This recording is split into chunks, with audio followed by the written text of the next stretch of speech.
I expected you sooner. Welcome back to my dark corner of this sick world. Well, we were all somewhat excited, I would say, and we still are. 13 Demon Street was a Twilight Zone-style TV series created by Kurt Siodmak, who wrote Universal's The Wolfman, and hosted by Wolfman star Lon Chaney Jr., playing a soul in torment. It's like a big country club. Confirms my opinion of country clubs. 3 episodes of the series were then edited into anthology feature The Devil's Messenger, in which Chaney now plays an oddly white-collar devil. The Devil's Rolodex there. A lost soul arrives. Satania. Lesson for parents there. If you name your children after Satan, this is where they end up. But the devil takes pity on Satania, offering her a job. You could be my messenger. We're desperately short-handed down here. I mean, I'm working reception. I realize there's no sense in protesting. Ostensibly, her job is to deliver items to the living that will tempt them to sin. In reality, it's just a tacked-on framing device, and Satania only appears in the actual episodes once.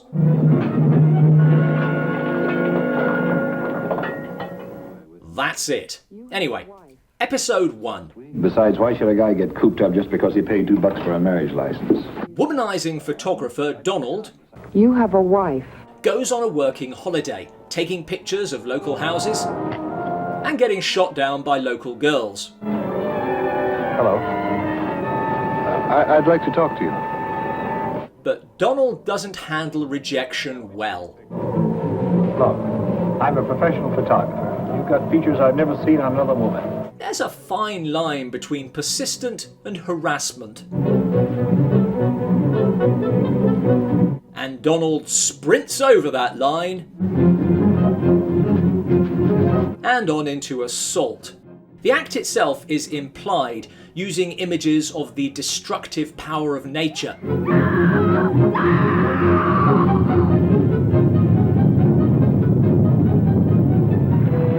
And a stream for some reason. But the result is murder. Returning home, Donald is haunted by his own picture. The dead girl seeming to stalk him, progressively closing in,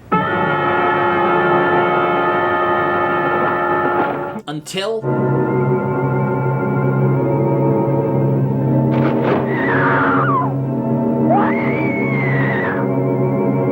what the hell? Cool, I brought her back to life. His heart has stopped. The photographic haunting I like, the ending I don't, but what really undercuts it is the framing device. It's a terrible thing, the way you go around ruining people's lives. The implication is that poor Donald would never have committed murder if he hadn't been given a new camera, which I'm not buying and continues to be a problem in episode 2. There's something there. Miners discover a body frozen in a glacier, and anthropologists are quick to arrive. To think that she died thousands of years ago. Just after a trip to the ancient hairdressers. The anthropologists want to extract her, but one of them voices a problem.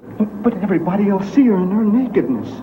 That seems a weird attitude for an anthropologist. I knew when I first saw you that we were chosen for each other. Must be a hard job if you're constantly looking at long dead bodies and going, nice.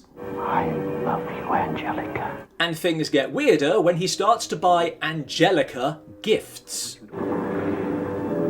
Here are the shoes. But in his desperation to meet his dream woman, he turns up the heat. You're gonna drown. And the ice, naturally, melts from the inside.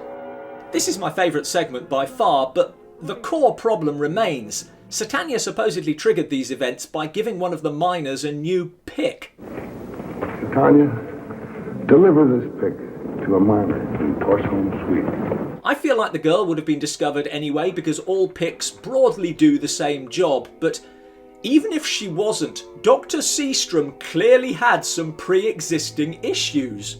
I think I came up with a diabolical idea. The final segment links into the framing device as it involves Satanya's ex-boyfriend, I could get even with him. John Radian, who consults a fortune teller.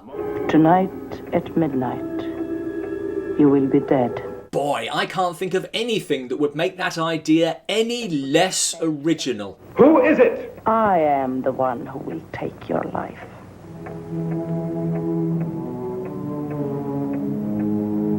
What do I owe you? Sporting of him to pay the bill after that, but like everyone else who has ever got that prediction, he has an idea how to cheat fate. The prediction's on the other foot now, isn't it? By killing her first. Can't kill me now, can you? Ha ha ha ha!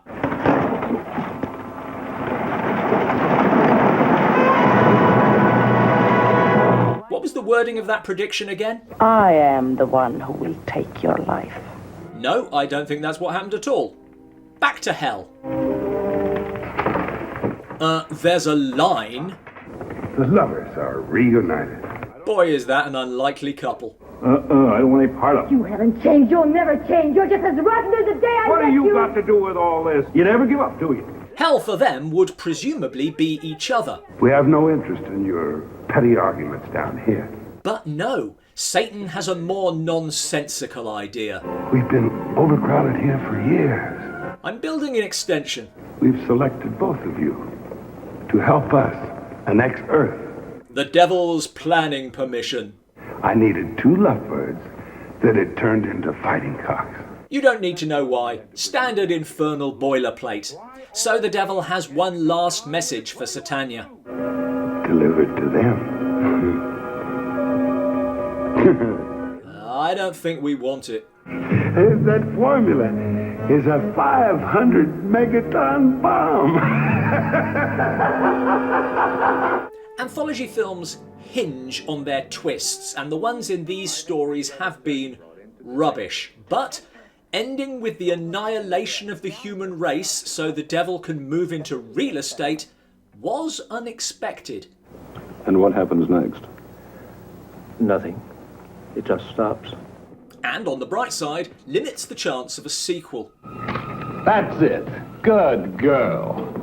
Thanks for watching. For new bad movie reviews every Monday, subscribe here. This was the first Lon Chaney Jr. film we'd reviewed for a while, and he is the best thing in it. What other films has he been in and raised the standard? Let us know in the comments below. Now go!